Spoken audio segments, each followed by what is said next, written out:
Saludos cordiales. En esta ocasión tendremos la clase de prolegómenos al pensamiento filosófico prebíblico, Egipto y Mesopotamia. Primeramente, definamos el objeto de estudio. Vamos a estudiar el pensamiento y recordemos que el pensamiento es la actividad humana por la cual damos respuesta a la realidad, a la cotidianidad que nos interpela. Siempre las cosas, el mundo con la cual nosotros nos relacionamos día a día, nos interpela, nos hace llamados y precisamente es nuestro intelecto, nuestra búsqueda por saber el porqué, la que nos lleva a profundizar y a desarrollar este pensamiento. De modo que hay un pensamiento que es más práctico y hay pensamiento que es más teórico, aunque inevitablemente se terminan uniendo estos dos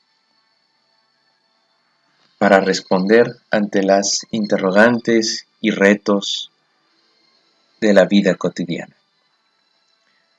Ahora bien, este pensamiento, cuando se pregunta por el porqué del mundo, es decir, si tiene alguna finalidad y cuál es su origen, quién lo ha dispuesto de este modo.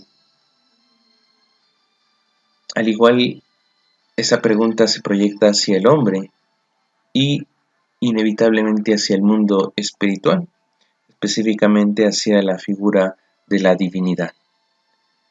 De modo que entre las diversas formas de pensamiento humano en una cultura, podríamos decir que el pensamiento que busca explicar el origen del mundo, del hombre y de la divinidad y de sus relaciones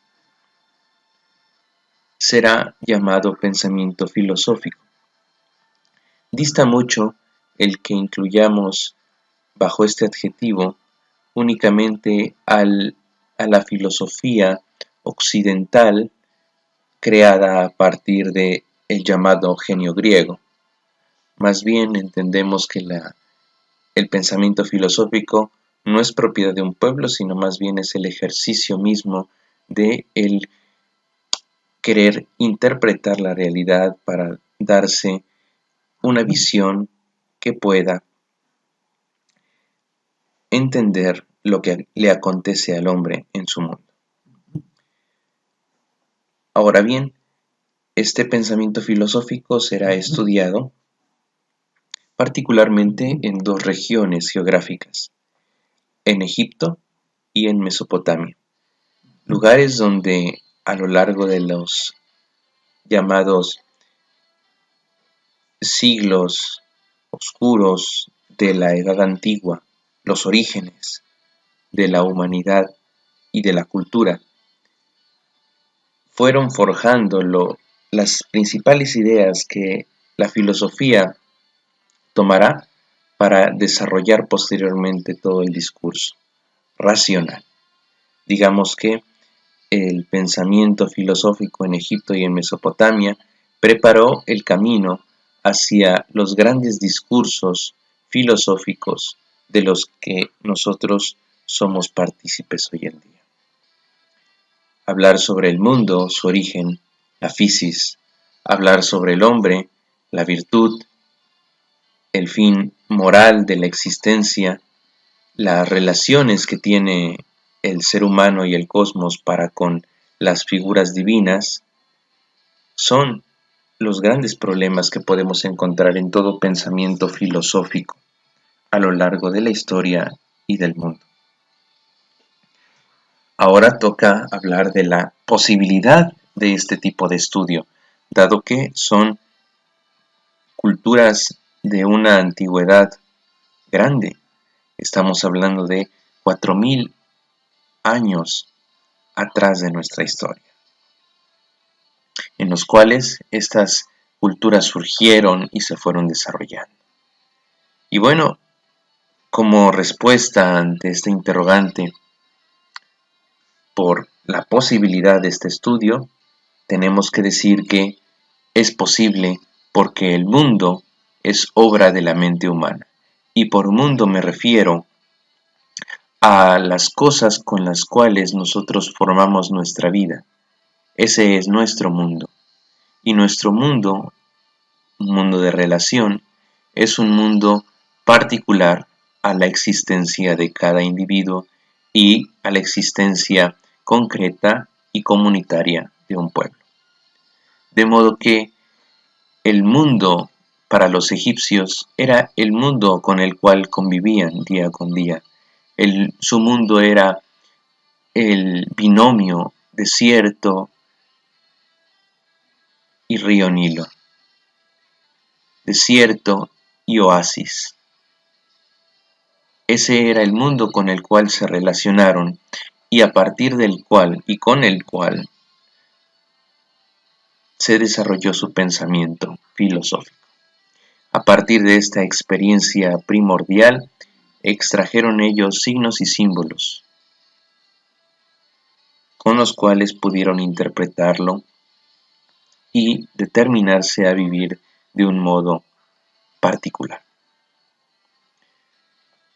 Giambattista Vico, filósofo italiano de la época del Renacimiento, estaba seguro de que podemos entender y abordar el pensamiento de culturas tan antiguas, dado que nosotros compartimos la misma naturaleza de los hombres que hicieron esas culturas, que vivieron su mundo. Y precisamente siguiendo esta línea epistemológica, pretendemos abordar este estudio hacia el pensamiento filosófico en Egipto y Mesopotamia. Y bueno, hay muchos métodos y fuentes a partir de los cuales podemos estudiar el pensamiento de una cultura.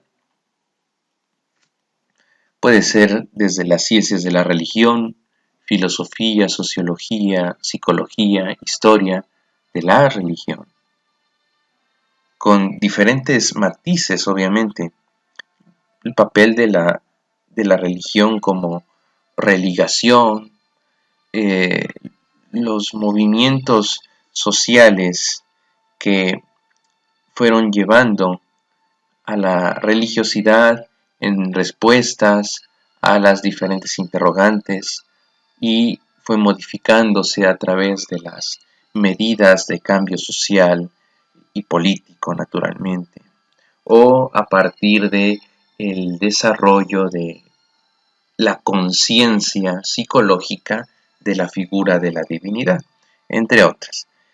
Este abordaje desde las ciencias de la religión es muy rico y evidentemente nos puede dar datos interesantes.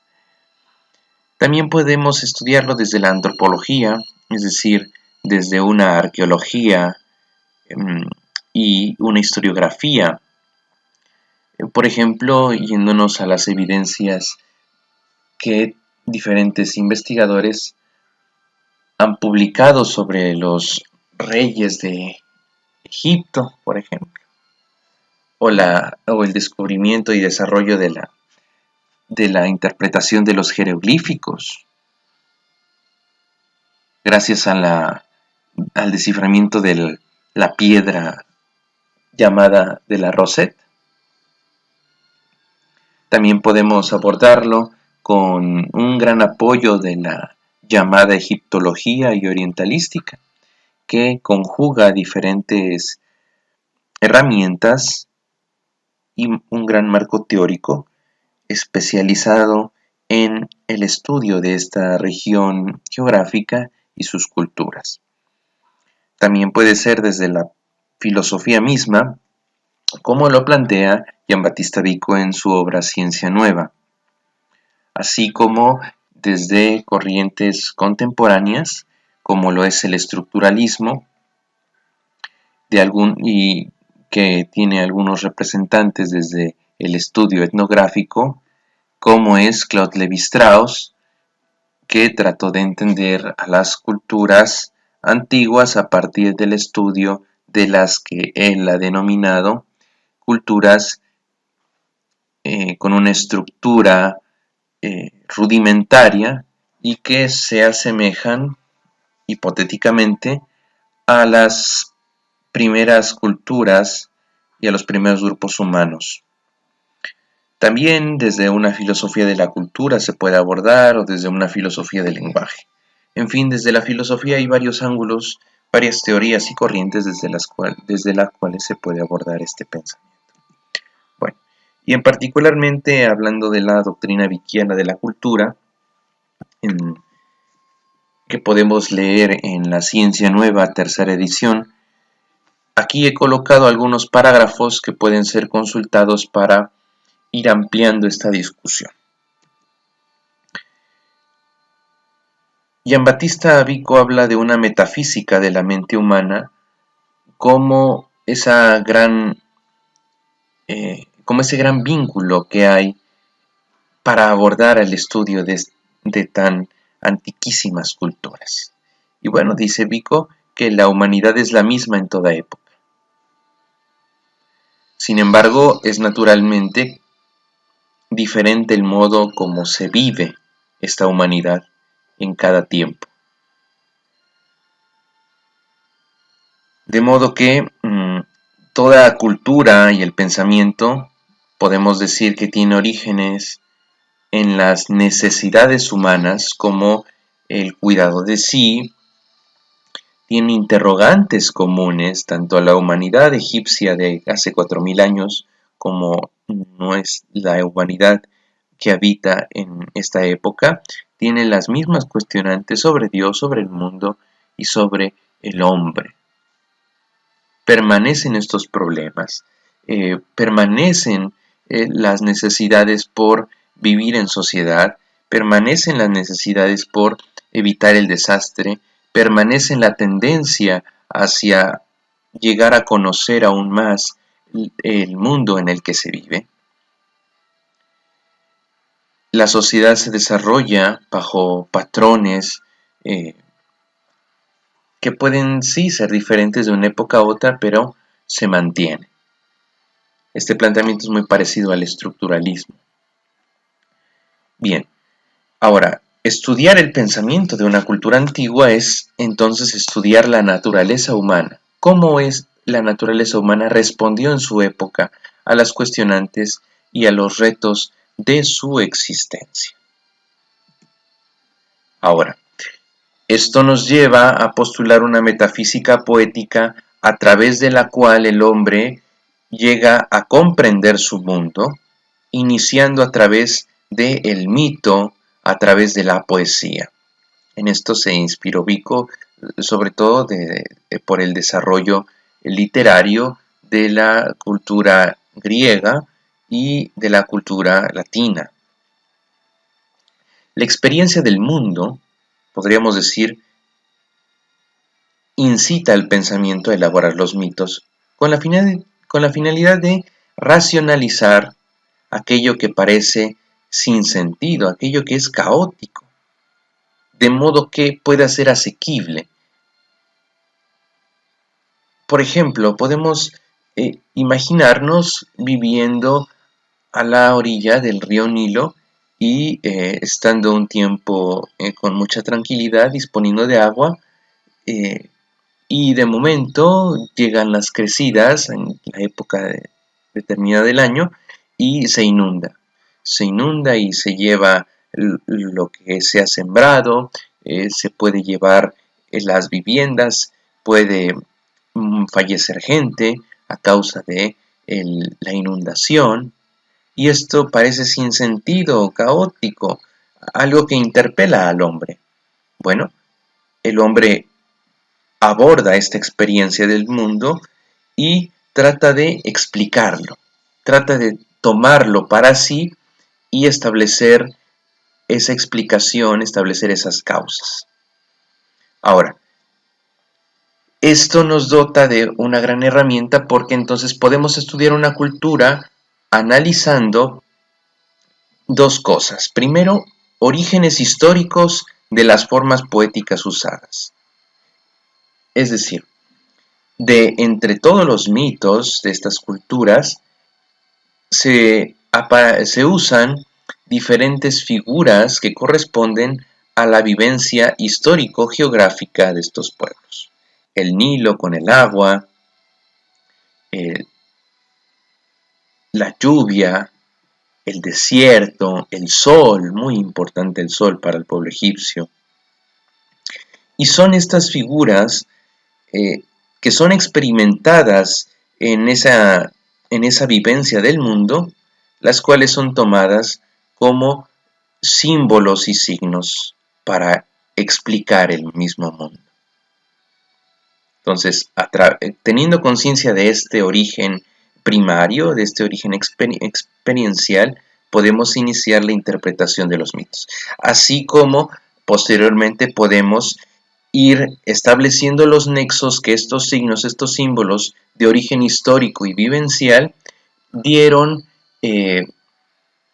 forma a lo que querían explicar estas culturas. Dicho de otro modo, el significado en la vida que tenían estas formas pueden ser analizados.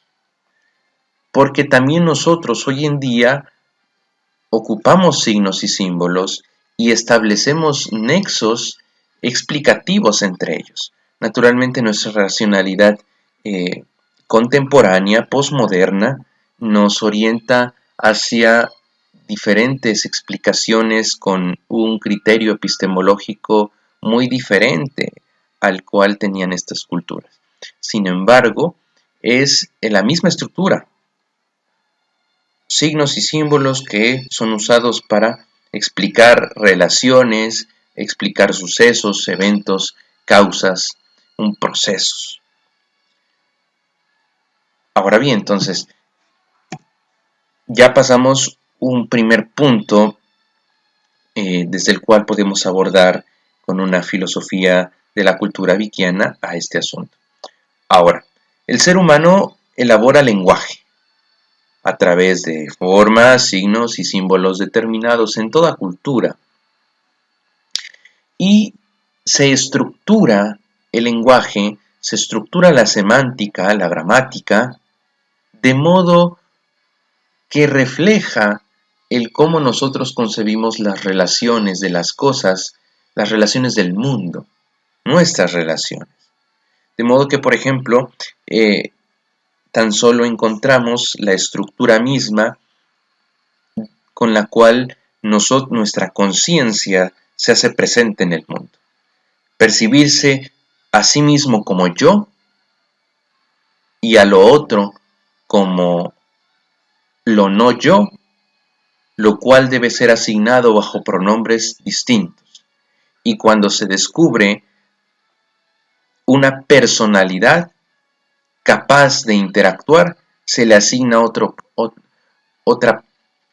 otra determinación, el tú. Y cuando hay comunidad, hay un diálogo, es posible establecer el él, el ella. O, estableciendo los géneros de las cosas, se entiende muchas veces una visión dual y complementaria tan primigenia y presente en muchas lenguas. O puede ser las determinaciones de género femenino y determinaciones de género masculino. El agua, el árbol, la mujer, la fiera, la casa. Y bueno, estas estructuras semánticas pueden ser ocupadas inspirándose en la filosofía vickiana, pueden ser ocupadas para abordar un pensamiento e ir esclareciendo. Entonces, podemos estudiar el pensamiento desde las categorías con las que se hace referencia a las cosas. Otro caso sería que hay culturas que conciben al mundo de una manera particular, que en otras culturas no. Por ejemplo, en el idioma náhuatl no hay una palabra que sea capaz de traducir con pleno sentido occidental y oriental lo que nosotros llamamos mal. En náhuatl, el amo kuali es la negación del bien. Y como negación se entiende, no como sustantividad. Ahora bien, este inicio del análisis en el lenguaje nos lleva a plantear el papel que tiene la metáfora y la analogía. El desarrollo de las culturas, y evidentemente el de su pensamiento, se da gracias a la capacidad de interpretar y de racionalizar el mundo. Dicho de otro modo, el pensamiento se desenvuelve gracias a que el ser humano es capaz de apropiarse de la racionalidad de las cosas por diversos modos. Y ahora, el hombre, ¿cómo es que logra entender estas cosas? Bueno, primero, antes que nada, tiene experiencias cotidianas y familiares que no le dejan lugar a dudas, porque son experiencias tan fundamentales que más bien se explicitan aún más viviéndolas. No necesitan pasar por un proceso de analogía y metáfora como sí serían otras cuestiones, sobre todo abstractas, como el origen de las cosas o el propósito de la vida humana o la figura de la divinidad. De modo que podríamos decir con Giambattista Vico, el hombre toma esa experiencia cotidiana de las que no tiene lugar a dudas para poder, mediante la analogía o la metáfora, entender las cosas que no le parecen con sentido, aquellas que parecen irracionales. Por ejemplo, volviendo a lo dicho sobre la experiencia del Nilo y las inundaciones. Ante un evento que supera la capacidad, no tenemos otra cosa con lo cual explicarlo, sino con nuestra vida y experiencia misma. Entonces, las categorías que ya conocemos las intentamos aplicar para explicar estos acontecimientos. Por ejemplo, nosotros sentimos quizá la violencia cuando estamos peleando por algo que queremos. Y esto no es algo que se reserve a la adultez. Cuando es uno pequeño, podemos observar en los pequeños precisamente cómo es que su recurso muchas veces no va más allá sino de el berrinche, el grito, el manoteo. La violencia en su grado. Ahora, cuando nosotros experimentamos fuerzas mayores que superan nuestras capacidades, identificamos figuras de poder, de autoridad. Figuras que, por ejemplo, en la sociedad están en la autoridad moral, sea familiar o sea comunitaria, y que estas figuras pueden ser, en tanto que son humanos, pueden ser movidas a favorecernos o a mostrarse estrictos o incluso castigadores. Bueno, estas categorías son las que el hombre toma para tratar de entender un acontecimiento. Y entonces inmediatamente se dota de sentido.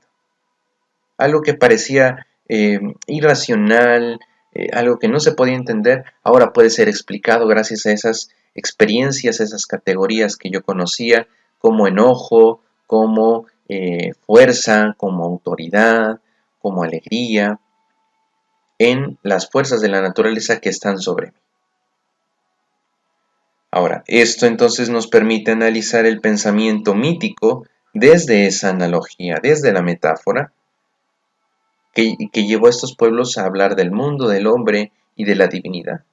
Y entonces podemos ir descifrando cómo es que la mente humana fue configurando sus diferentes visiones de las cosas. Ahora pasemos hacia el punto número 2, que es la ubicación cultural e histórica del pensamiento egipcio y mesopotámico.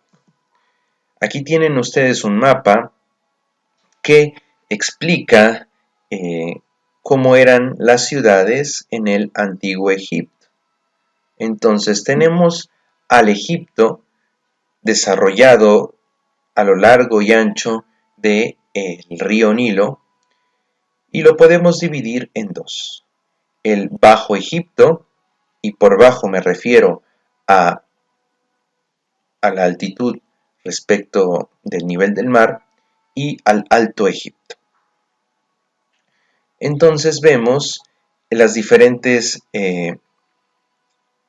ciudades que vamos a identificar cuando abordemos la historia y las lecturas de la literatura egipcia. Bueno, entonces tenemos el Bajo Egipto fuertemente irrigado, con una disponibilidad hídrica esplendorosa y con la ventaja de tener salida al mar. Recuerden, tener salida al mar nos asegura comercio, y comercio significa crecimiento en el sentido más sano de la palabra comercio.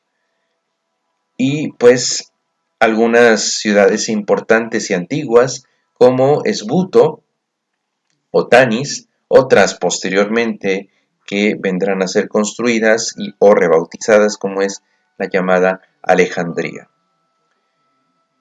en la costa. Yendo hacia abajo, ¿sí?, del mapa encontramos lugares importantes en la historia, como es Giza, Heliópolis, Saqqara y Memphis. Estas tres ciudades van a ser claves en el desarrollo del pensamiento, porque van a constituir, al menos Memphis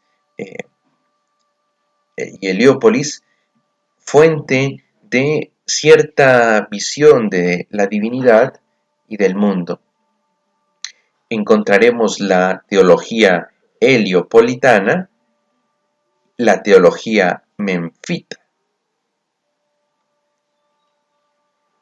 Si seguimos hacia abajo encontramos Heracleópolis, ¿sí?, Hermópolis, Akenatón, Abidos, y nos encontramos entonces con el Alto Egipto.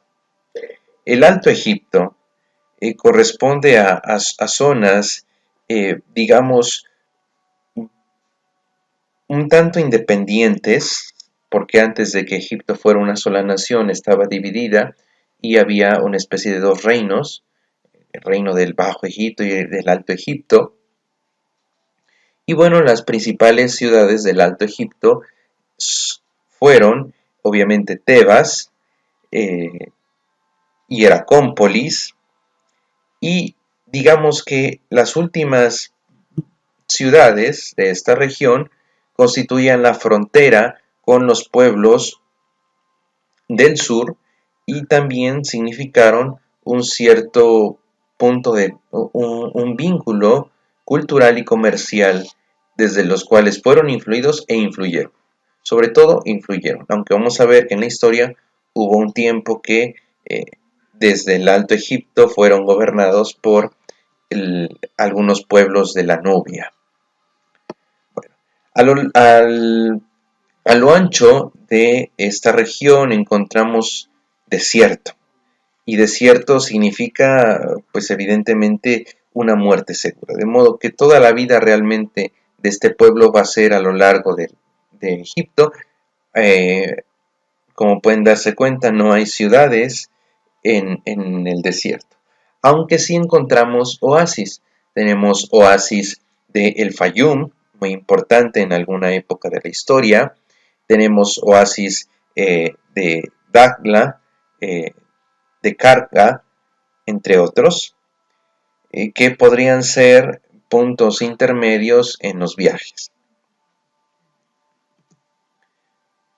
Aquí ahora vemos un mapa coloreado según la altitud al nivel respecto del nivel del mar, Y como pueden ver, el Bajo Egipto está coloreado en verde, es de una altura mucho mayor. Si ustedes pueden investigar el tipo de cultivos que crecían en esta zona, se darán cuenta evidentemente que es una zona fértil, muy grande y que tiene ciertas ventajas al respecto de las otras zonas de Egipto. Como ven, hacia el Alto Egipto, el nivel de altura, el nivel del mar empieza a aumentar, aunque evidentemente la ruta del Nilo es siempre de un nivel bajo, lo que permite que el curso del agua desemboque en el mar Mediterráneo. Ahora, la pregunta es: ¿de dónde surge el Nilo? Bueno, aquí tienen ustedes, precisamente en el Alto Egipto, en las últimas ciudades, después de Luxor, Idfu, Aswan, un lago. Bueno, ese es un lago que tiene orígenes en Etiopía y lo que es el Sudán, si no mal recuerdo. Y del deshielo de montañas y de la acumulación de agua de estos lagos es de donde va surgiendo el río Nilo. Y esto es muy importante porque todo el recorrido que hace el Nilo lo hace lo hace más bien abonando a las tierras aledañas. Ahorita vamos a ver por qué es esto de abonar. Estas son algunas fotografías del recorrido del Nilo y como pueden darse cuenta es un gran terreno de agua, es una irrigación con la que es capaz de proveer a estas tierras y desde la cual se despliega realmente la vida. ¿Sí? Más allá del Nilo, como pueden darse cuenta, a lo lejos solamente es desierto. Aquí tienen ustedes una imagen de una de las ciudades antiguas que aún se conservan, al menos algunos restos, y este es un templo al sol, que afortunadamente aún se conserva. Si se pueden dar cuenta, la estructura tiene frontones, ¿sí? Los podemos ver al fondo, esas son especies de muros muy altos, ¿sí? Desde los cuales se tendría que ingresar. Entonces aquí estamos viendo como si fuera la perspectiva de atrás hacia adelante.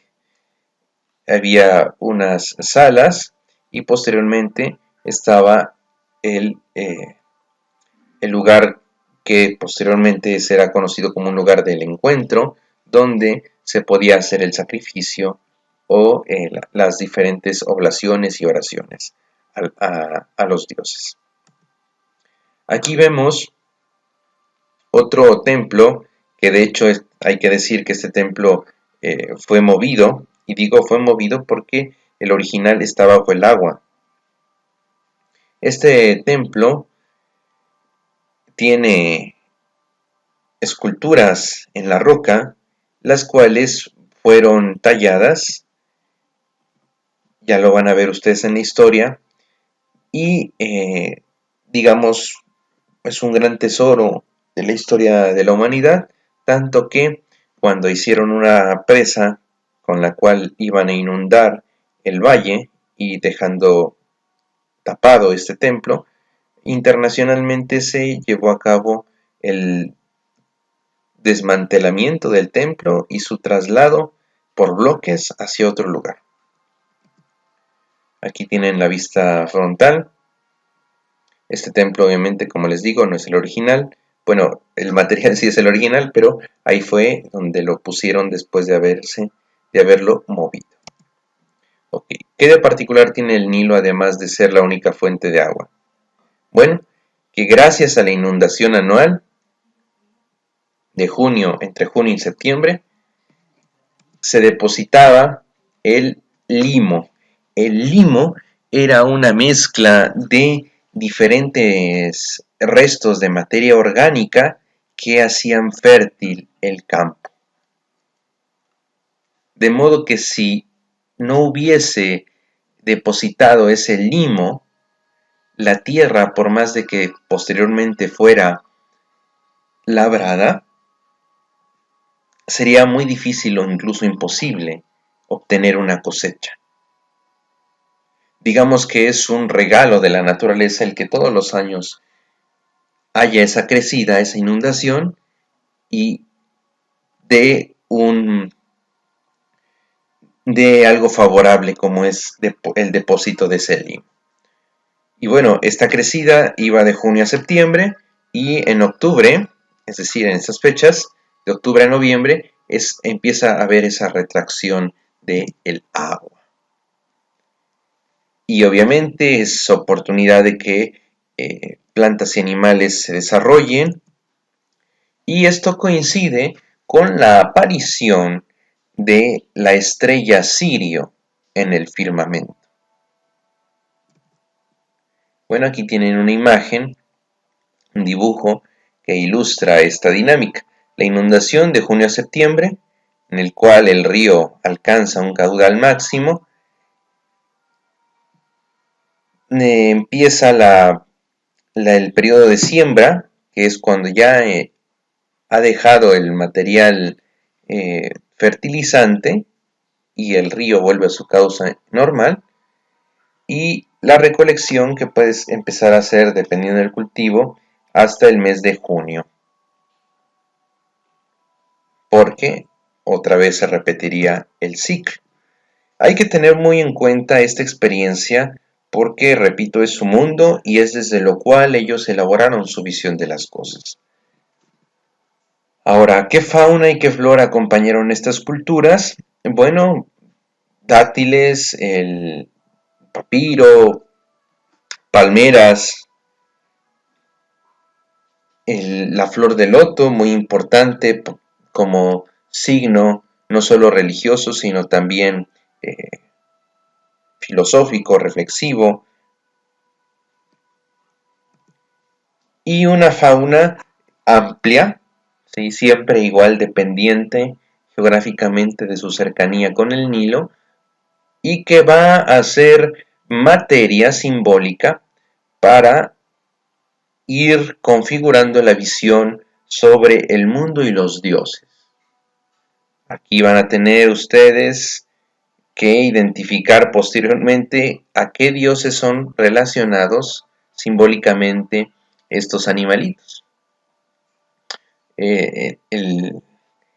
Por poner un ejemplo, aquí tienen ustedes al escarabajo.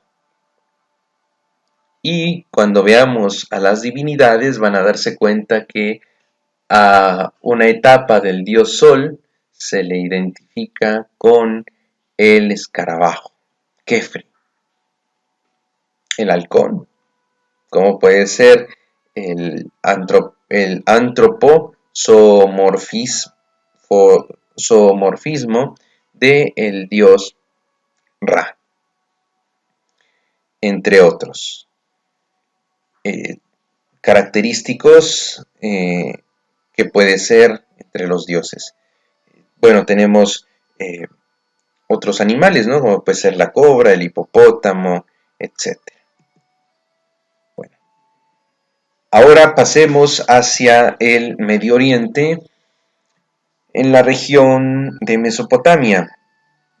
La región de Mesopotamia, como pueden darse cuenta en este mapa, que también tiene una escala de altura a nivel del mar, se encuentra irrigado en tierras bajas por el río Tigris y el Éufrates. Estos dos grandes ríos, fíjense qué origen tiene. Por una parte, el Éufrates viene desde las montañas de la Anatolia y Armenia, y el Tigris viene un poquito arriba de las montañas de la antigua Nínive y Asur. Ojo con estos orígenes del río. Y van descendiendo, ¿sí?, al nivel del mar hasta las tierras más bajas en las cuales se desarrollaron las culturas representativas de la antigüedad en Mesopotamia, como pueden ser Ur, Uruk, Lagash, Kish, donde las culturas sumeria y posteriormente acadia se desarrollaron en la época antigua. Y si se dan cuenta, las condiciones son muy parecidas. Y bueno, esto historiográficamente y digamos agrícolamente se puede explicar porque estas zonas son de un aseguramiento de disponibilidad de agua y de tierra muy fértil. Por lo tanto, los asentamientos humanos que fueron cazadores en primer momento, pero después pasaron a ser sedentarios, encontraron en estas tierras el clima ideal para vivir. Pues así se puede entender por qué escogieron realmente estas tierras tan bajas. Y bueno, aquí hay un detalle especial que espero que lo hayan tomado en cuenta. Si se dan cuenta, Ur, Lagash, Uruk tienen un espacio ahí grandote de agua. Y bueno, déjenme decirle que las investigaciones que hay actualmente sugieren que en esa época, en la historia antigua, más bien el nivel del mar era diferente, de modo que esas zonas, además de inundables, estaban ocupadas por el mar. Posteriormente, el mar fue desplazado, aunque también eran tierras con capacidad de inundarse. Quiero que tengamos consciente de que las culturas que se desarrollaron en esta época fueron necesariamente sedentarias. El resto de culturas que eran nómadas, que resultaron invasores, aunque este término sería xenófobo hasta cierto punto, aunque pues realmente eso es lo que hicieron muchos de estos pueblos que venían migrando del norte y de otras zonas, sobre todo de las montañas. Llegaron a ocupar terrenos de antiguas civilizaciones agrícolas y asimilaron su cultura, es decir, pueblos hititas, por ejemplo, incluso pueblos semitas, ¿sí?, que eran pueblos nómadas, los mismos cananeos y entre otros pueblos de esta zona, llegaron a asimilar culturas que previamente a ellos ya estaban asentados. Y esto nos da otro punto para decir que necesariamente el desarrollo cultural fuerte o prolongado está totalmente emparentado con el sedentarismo. No quiero decir que los otros pueblos nómadas no tenían cultura, sí la tenían, pero digamos no fue tan profunda o comparablemente hablando como lo fueron y se desarrollaron las culturas de esta zona geográfica de Mesopotamia. Okay, entonces la Mesopotamia, de hecho el nombre nos está diciendo, meso, entre, pótamos, que es entre estos ríos, ¿sí?, la tierra entre estos dos grandes ríos, evidentemente ya nos está delimitando lo que incluye. Todo el territorio que está entre estos dos ríos es la Mesopotamia. Bueno, y ya casi para terminar, los territorios allende a estos dos grandes ríos realmente no produjeron grandes culturas que pudieran rivalizar con las culturas de Mesopotamia. Quizá las ciudades de la antigua Persia, que estaban cercanas a fuentes hídricas, sí pudieron darse una comparativa interesante con las tierras de Mesopotamia, pero muy difícil compararlas. Y mucho menos las tierras de Arabia y el desierto entre esta zona Mesopotamia con la zona de Levante o la zona pegada a la costa, ¿sí? De lo que hoy en día sería Siria, ¿no? Palestina. Bueno, aquí tienen ustedes, si no mal recuerdo, el último mapa con el cual podemos explicar esta región. Bueno, vemos que en la historia encontramos a la cultura sumeria, como pueden ver en color rojo, envolviendo las ciudades de Ur, de Uruk, de Lagash, de Akkad, de Babilonia. Y en este es este núcleo el primero que conforma fuerza suficiente para constituirse como una sociedad, como un reino, y ir a la conquista del mundo, de su mundo, obviamente. Sucedidos, obviamente, posteriormente por los acadios, ¿sí? Y por las siguientes culturas. Si se dan cuenta, Sumer, que se desarrolló en el en el tercer milenio antes de Cristo, es una región pequeña. No así el imperio babilónico, que logró alcanzar, fíjense ustedes nada más, aún más territorio. Ahora las zonas del norte de Mesopotamia. Y aún más grande fue el imperio de los asirios, ¿sí? Que sería la Mesopotamia del norte, que logró expandirse desde Egipto hasta los límites con la Persia y hacia el norte con los pueblos hititas. Imagínense el tamaño de estos grandes pueblos, de estas grandes culturas y el modo como fueron entrecruzando sus visiones del mundo y cómo es que tenemos que estudiar a estas dos culturas, bueno, a estas dos regiones juntas, porque comparten no solamente un espacio geográfico, sino porque comparten el mundo desde el cual se elaboró su visión filosófica. Es una visión filosófica que la vamos a tener que leer, obviamente, en clave mitológica, en clave religiosa, en clave literaria en algunos casos, pero al fin y al cabo es una visión filosófica del mundo de las cosas.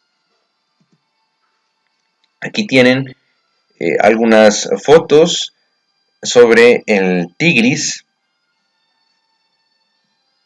en las cuales se pueden dar cuenta que se parece mucho el panorama al el panorama del Nilo en Egipto. Quizá aquí no hay tantas palmeras, pero pueden darse cuenta por los campos como es que hay muchos sembradíos, ¿sí? Asegurando comida para la población. Son terrenos inundables. De hecho, hay quien pone una explicación climática al relato bíblico genesíaco, que no es exclusivo del pueblo hebreo, sino es más bien un relato comunitario con matices que ponen al clima como explicación de estos eventos.